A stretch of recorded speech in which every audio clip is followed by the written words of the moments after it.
किडी म्हणजेच इन्सेक्टपासून एक फिश फूड तयार करून त्या फूडला सस्टेनेबल ॲग्रिकल्चरच्या सिस्टीममध्ये आणणारं एक मॉडेल पुणे ॲग्री हॅकॅथॉनमध्ये एका विद्यार्थ्याकडून ठेवण्यात आलेला आहे.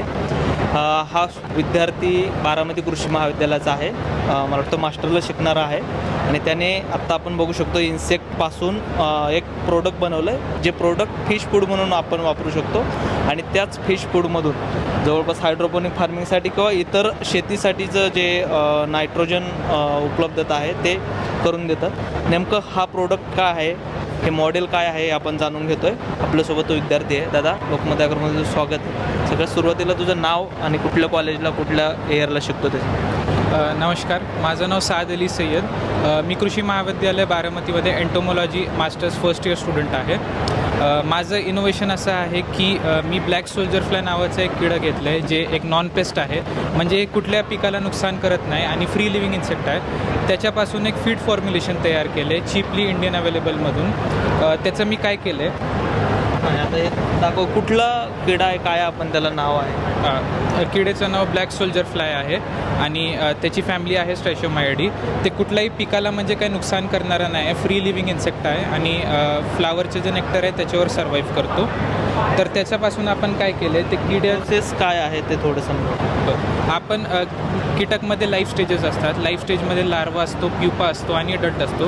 तर आपण काय केलं आहे, त्याचा प्री प्युपल स्टेज आपण युटिलाइज केलं आहे, ज्यामध्ये प्रोटीन कंटेंट सगळ्यात जास्त असते, म्हणजेच मेटाबॉलिझम पीकवर असते आणि प्रोटीन सिंथेसिस ही पीकवर असते. त्याचा आपण एक पेस्ट तयार केलं आहे, ज्यामध्ये आपल्याला 30% क्रूड प्रोटीन भेटते, पण त्याच्यात ऑइल आणि लिपिड्स आणि फॅट असल्यामुळे त्याचं प्रोटीन कंटेंट आपण वाढवू शकतो जर आपण ऑइल वगैरे काढलं तर. आणि त्याच्यानंतर आपल्याला जे ड्राय मॉइश्चरचं आपल्याला वेट भेटतं, त्यामध्ये आपण 45% प्रोटीन अचीव्ह करू शकतो.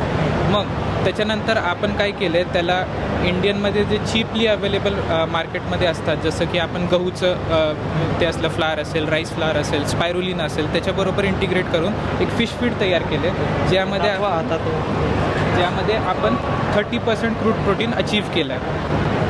तर हेच फिश फीड आपण काय केलं आहे, मग नंतर आपण रिसर्क्युलेटरी ॲक्वाकल्चर सिस्टम म्हणजेच ॲक्वापॉनिक मॉडेलमध्ये इंटिग्रेट केलं आहे. त्याचं असं सिस्टम आहे की खाली आपण मासे पालन करणार आणि वरती आपण शेती करणार. मासे याच्यामध्ये आपल्याला मासे पण दिसतील आणि वरती जर बघितलं तर एक मॉडेल म्हणून त्यांनी ह्या खडीमध्ये काही मिरचीचे ह्याचे वांग्याचे झाडं लावले. ते हायड्रोपोनिक सिस्टीमसाठी यूज होणार की ॲक्वापोनिक्स का दोन्ही सुद्धा? हे आपण दोघांसाठी यूज करू शकतो आपल्या नीडनुसार. जर आपल्याला लार्ज स्केलमध्ये करायचं आहे आपण हायड्रोपॉनिक्स पण करू शकतो आणि स्मॉल स्केलमध्ये करायचं तर ॲक्वापॉनिक्स पण करू शकतो.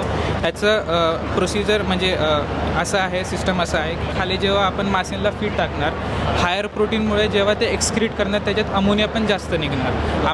आणि अमोनिया जे असतं ते बेसिक फॉर्म ऑफ नायट्रोजन असतं, जे प्लांट्सला लागतं नायट्रोजन फिक्सेशनसाठी. आपण काय केलं आहे, त्याला एक बायोफिल्टरमधून पास केलं आहे, ज्याच्यामध्ये बायोफिल्म्स प्रेझेंट असतात. ह्याच्यात त्यामध्ये मायक्रो ऑर्गॅनिझमची कॉलनीज ऑलरेडी इस्टॅब्लिश असतात आणि मायक्रो ऑर्गॅनिझमचा रोल काय असते की अमोनियाचं कन्वर्जन नायट्राईटमध्ये ह्याच्यामध्ये ते ह्याच्यामध्ये असतात. ते तुम्ही ते याच्यामध्ये ठेवले ते पॅक्ड आहे कारण त्यांना एक ॲनएरोबिक म्हणजे विदाउट ऑक्सिजनचं त्यांना लाईफ सायकल लागते. त्यातनं हे पाणी पास होताना ते अमोनियाचं नायट्रेट फॉर्ममध्ये कन्वर्ट करतात ते. आणि मग ते जे वॉटर आहे ज्याच्यामध्ये नायट्राईट आपण अवेलेबल करून दिले ते वरती प्लांट्सला जाणार आणि आपण सॉइललेस करतोय, म्हणजे आपण विना माती शेती करतोय. ह्याच्यात आपल्याला काही सॉईलची गरज नाही, काय आपल्याला वरून काय घटक टाकायची गरज नाही. मग आपण काय करतोय, nitrogen which is the basic need for plant, ते आपण त्यांना रेडीली आपण त्यांना सप्लाय करून देतो. युरियामध्ये पण तो नायट्रोजन रेडी अवेलेबल म्हणजेच नायट्रेट फॉर्म असतं नायट्रोजनचं, ते आपण without any chemical procedure, without any factory ते आपण इकडं ऑर्गॅनिकली अवेलेबल करून देतो. मग तेच पाणी आपण काय करणार, परत फिश टँकमध्ये आपण पाठवणार, म्हणजे एक रिसर्क्युलेटरी ॲक्वाकल्चर सिस्टम आपण एस्टॅब्लिश केलं आहे. आणि दुष्काळ भाग जे असेल, विदर्भ जे असेल, तिकडे हे सिस्टम म्हणजे खूप आपण चालू शकतो फार्मरच्या वेलफेअरसाठी आणि पाण्याचीही बचत होणार. प्लस आपल्याला एका वेळेस 2 उत्पादन भेटणार, म्हणजेच आपण मासे पण काढणार आणि ऑर्गॅनिक व्हेजिटेबल्सही काढणार. अशी माझी इंटरव्हेन्शन आहे. आता हे सगळ्यात महत्त्वाचं आहे, फिश फूड म्हणून पण यूज करू शकतो आणि दुसरा मुद्दा हायड्रोपोनिक फार्मिंगसाठी पण यूज करू शकतो. आणि त्यासाठी सगळ्यात मोठा इनपुट म्हणजे आपण ज्याला म्हणतो ते नायट्रोजनचं त्याला मिळतं. पण एक साधारणतः हायड्रोपोनिक शेती करणाऱ्या लोकांना एखाद्या क्रॉपसाठी जे बाहेरनं नायट्रोजन किंवा युरिया आपण ज्याला क्रॉपला म्हणतो ते किती प्रमाणात कमी टाकायला लागणार, ही सिस्टीम किंवा हे प्रोडक्ट जर वापरलं तर किती प्रमाणात बचत नायट्रोजनच्या पैशामध्ये होऊ शकते? तर एक फिश स्पेस म्हणून एक कॉन्सेप्ट असते. आपण पूर्ण नायट्रोजनची नीड म्हणजे सप्लाय करू शकत नाही, कारण केमिकल जर आपण वापरलं तर ते ऑलमोस्ट प्युअर केमिकल असतं. पण आपण ह्याच्यात 15 to 20% आपण नायट्रोजनची नीड पूर्ण अवेलेबल करून देतो आहे प्लांट्सला आउट ऑफ द 46%. पण जर आपल्याला जास्त प्रोटीन पाहिजे तर आपण फॉर्म्युलेशनमध्ये जास्त प्रोटीन आपण टाकू शकतो. त्याच्यात अजून आपण घटक ॲड करू शकतो, लायसिन किंवा मिथेन अजून त्याच्यात ॲड करू शकतो. आणि आपण फॉर्म्युलेशननुसार मग त्याचा एक असं फॉर्म्युलेशन तयार करू शकतो ज्यात आपण पूर्ण प्रोटीन त्याची सप्लाय आपण अचीव्ह करू शकतो. पण सध्या मी नाही केलं, प्रिलिमिनरी ट्रायल चालू आहे. आणि फ्युचरमध्ये माझं विजन असं आहे की मी एका वेळेस पूर्ण प्रोटीनचे कंटेंट आहे, पूर्ण नायट्रोजन कंटेंट आहे ते फुलफिल करू शकतो. आता इन्सेक्टपासून हे जे प्रोडक्ट फिश फूड पर्यंत जे प्रोडक्टची प्रोसेस आहे त्याचं काय पेटंट वगैरे काय या सगळ्या गोष्टी म्हणजे फॉर्म्युलेशनचा पेटंट मी टाकला आहे. रेअरिंग युनिट्स ऑलरेडी इंडियामध्ये खूप एस्टॅब्लिश्ड आहे. आणि गव्हर्नमेंट काय करते, ॲग्रिकल्चर इन्फ्रास्ट्रक्चर फंड म्हणून एक सबसिडी देते फार्मरला. AIF 35% सबसिडी देते. बायरेक्ससारखे ऑर्गनायझेशन पण ग्रांट्स देतात ह्याचे रेअरिंग युनिट एस्टॅब्लिश करण्यासाठी. माझं विजन असं आहे की जेव्हा ते सबसिडी भेटेल, मी जे स्मॉल लँडलेस फार्मर असणार किंवा घरचे जे महिला असतात ते हाऊसवाईफ असतात त्यांना मी कन्व्हिन्स करणार की तुम्ही तुमच्या घरी रेअरिंग युनिट असं एस्टॅब्लिश करा. म्हणजे कसं मी त्यांच्याकडून जे रॉ मटेरियल आहे म्हणजे जे इन्सेक्ट आहे ते प्रोक्युअर करू शकतो आणि त्यांनाही काय लाईव्हलीहूड मी त्यांना देऊ शकतो out of the subsidy and out of the government scheme. तर तसं माझं विजन आहे. म्हणून एका इन्सेक्टपासून एवढं इम्पॅक्ट करण्याचं विजन म्हणून my name is insect to impact. आता हे जे इन्सेक्ट आहे ते इझिली अवेलेबल होऊ शकतं जर हा प्रोडक्ट जर तयार करायचा असेल, मार्केटमध्ये लॉन्च करायचं असेल तर हे इन्सेक्ट कसं अवेलेबल होऊ शकतं, त्याचं काय आपल्याकडं मॉडेल आहे का, कसं आहे? म्हणजे मास रेअरिंग युनिट्स आपण एस्टॅब्लिश करू शकतो. इंडियामध्ये ऑलरेडी खूप रिसर्च सेंटर आहे किंवा ICR सेंटर्स आहे, त्याच्यामध्ये ऑलरेडी याचे युनिट्स एस्टॅब्लिश आहे. महिन्याचं ते 100 किलो. मोस्टली ह्याचे लार्वे वगैरे यूज होतात. अडल्ट्स तर यूज करू शकत नाही, पण लार्वे वगैरे ड्राईड लार्वे आणि लाईव्ह लार्वे आपण यूज करू शकतो. तर एस्टॅब्लिशमेंटमध्ये स्कोप खूप आहे आणि सबसिडी पण भेटू शकते. तर it has a great scope in establishment. आता याच्यामध्ये हे जे प्रोडक्ट आहे ते मार्केटमध्ये किती व्हायबल, याची नीड किती आहे, काय तू सांगशील, याचं मार्केट किती मोठं आहे? हे जर आता हा नवीन प्रोडक्ट दिसतोय तर मार्केटमध्ये याचा अजून याला कॉम्पिटिशन करणारे काही प्रोडक्ट आहेत? ओके, कंपनीचं नाव घेऊ शकतो का? कंपनीचं नाव घेऊ शकतो. ठीक आहे. जर आपण आपल्याकडं काय एक्वेरियममध्ये वगैरे असेल तर आपण टायोचे काही कंपनी, गोदरेजचे काय फीड असेल त्याच्या मागं जर आपण बघितलं ना तर त्याच्या इन्ग्रेडियंट्समध्ये सोयाबीन मिल, फिश मिल आपण बघतो. ते हायली अनडायजेस्टेबल असतात फिशेसला.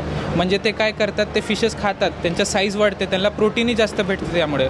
पण कधी ना कधी तुम्ही बघू शकता की त्याचा एक्सक्रीटा त्याला चिटकून राहते किंवा गिल्समध्ये रक्त दिसतं तुम्हाला, म्हणून ते वायबल नाही. पण माझं प्रोडक्ट असं आहे ते पूर्ण नॅचरली जे फिशची डाएट आहे त्यामधून मी काढलं आहे आणि माझा कॉस्टही त्यांच्यापेक्षा लो आहे. जर तुम्हाला मार्केटमध्ये 40% प्रोटीन जर तुम्हाला 500 ते 600 रुपये केजीमध्ये भेटते, मी हे प्रोडक्ट फक्त 205 रुपये केजीमध्ये बनवलं आहे. तर त्यामुळे हे एक वायबल सोल्युशन म्हणून आपण यूज करू शकतो पुढं. आणि फक्त काही लोक शेती करत असतील तर त्यांच्यासाठी पण हे प्रोडक्ट विकत घेतलेलं चालू शकतं की त्यांच्यासाठी व्हायबल ठरणार नाही, खर्चिक ठरेल, कसं?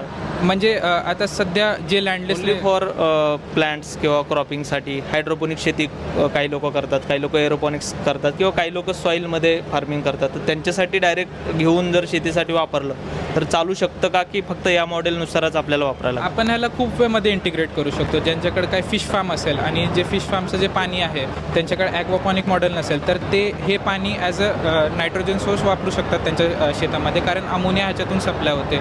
परत जे हायड्रोपॉनिक्स मॉडेल आहे ते पण हे वापरू शकतात किंवा ज्यांच्याकडे ॲक्वापॉनिक्सचे मॉडेल आहे ते पण ह्याला इझिली म्हणजे एस्टॅब्लिश करू शकतात किंवा वापरू शकतात. खरं तर हे जे प्रोडक्ट आहे इन्सेक्टपासून बनवलेले प्रोडक्ट आहे फिश फूड म्हणून, आणि ॲग्रिकल्चर किंवा ॲक्वाकल्चरमध्ये खरं तर क्रांती करणारं हे प्रोडक्ट आहे. ह्याची अजून R&D सुरू आहे, पेटंटमध्ये असं प्रोडक्ट आहे. तरीसुद्धा एका विद्यार्थ्यांनी बनवलेलं ही सगळी प्रोसेस तुम्ही बघितली आणि याच्यामध्ये काही गोष्टी पेटंटच्या आहेत, त्यामुळं काही गोष्टी नक्कीच सांगता येणार नाहीत. परंतु हे जे प्रोडक्ट आहे खरंच क्रांती करणार आहे आणि एका विद्यार्थ्याकडून हे प्रोडक्ट बनवण्यात आलं. हे विशेष. दत्ता लवंडे, लोकमत ॲग्रो, पुणे.